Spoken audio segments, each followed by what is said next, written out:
Good morning, Trinidad and Tobago, and welcome to the Bourse Report. This morning, we take a look at the full-year performance of Sagicor Financial Corporation, one of the most closely watched stocks on the non-banking finance sector. And let's get straight into it. For the full year ended December 2016, Sagicor reported a diluted earnings per share of $1.30 TT equivalent, some 78% up from the 73 cents reported in 2015.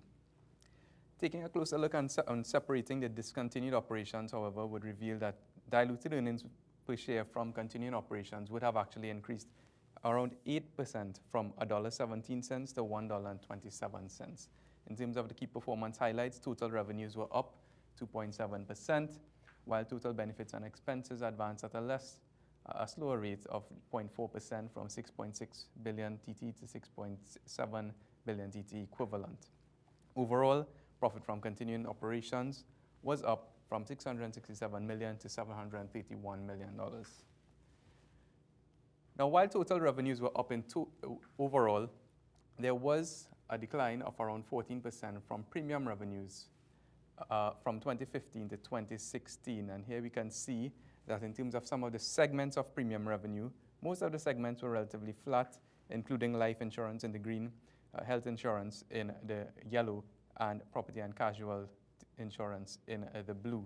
However, in terms of annuity insurance, there was a decline of around 38% year on year, and this was attributable mainly to a decline in the U.S. annuity business.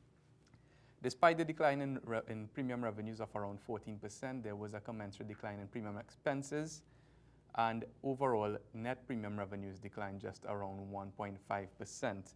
Now, looking at the overall revenue picture, we can see that Sagicor's revenues have been on an upward trend over the last 3 years or so, with net premium revenues accounting for the lion's share of total revenues of around 59 to 60%.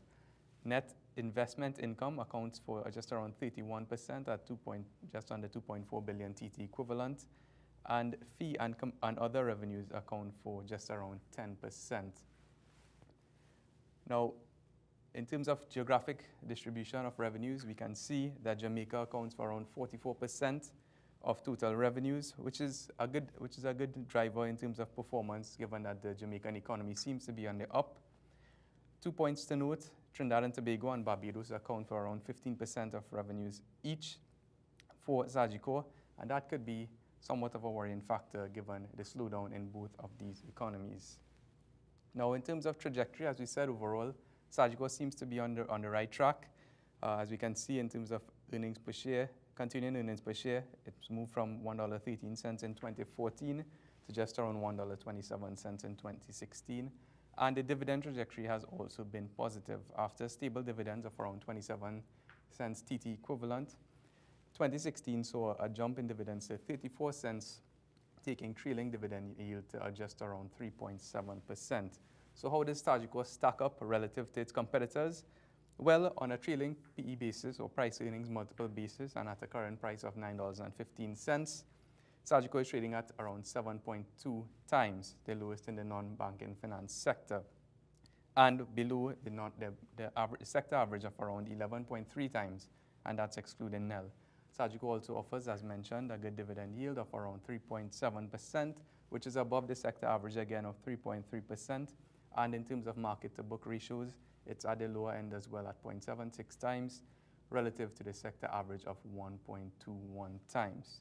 So on the basis of relatively low valuations, a reasonable dividend yield, and its continuing growth in operating earnings, Bourse maintains a buy rating on Sagicor. That's it for this week's edition. For more information, give us a call at 628-9100, email us at invest@boursefinancial.com, or visit our website at bourseinvestment.com. Have yourselves a wonderful investing week. This has been the Bourse Report.